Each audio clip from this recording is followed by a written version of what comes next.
Θα ανέβουμε τώρα από αυτό το δρόμο. Θα ανέβουμε στην Κερπινή, όπου έμεινα μια εβδομάδα, 10 μέρες, και μάλιστα έφυγα από εκεί, πήγα στη Γλόγοβα, πήρα την άδεια που μου έδωσε ο Α2, πήγα και παντρεύτηκα.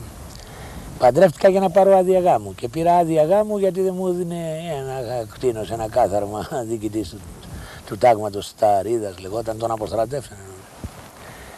Το κτήνος έτσι ήθελε και έλεγε ότι όσο είναι αυτός διοικητής άδεια δεν θα πάρει αυτός ο Αποστολίδης.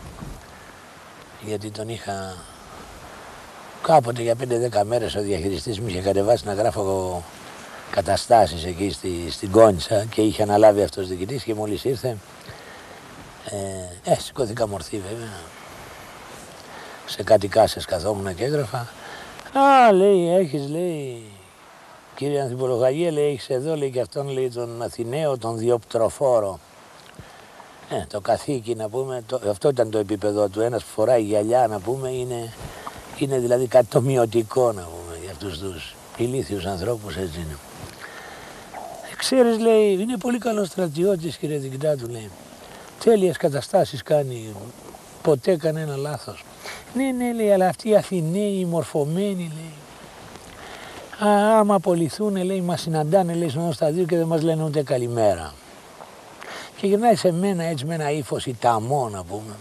Ένας συνοικιακός γκόμενος ήτανε. Έτσι, ένα τέτοιο υφάκι, να πούμε. Είχε το καπέλο του έτσι πολύ ψηλά σηκωμένο, σε στυλ, ας πούμε, SS.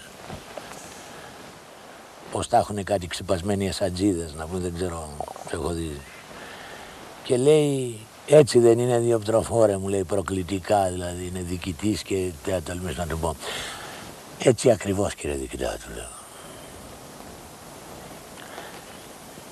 Που δεν είναι και αλήθεια, δηλαδή. Έβαργες όλους, θα τους χαιρέταγα στρατιώτης, απολυμμένος στο στρατό. Αλλά με προκαλείς, έτσι ακριβώς. Μετατίθεται, λέει, στο λόγο του να φύγει αμέσως, με αναμφέβαλα. Τι είπες, μου λέει, δεν αμφέβαλα.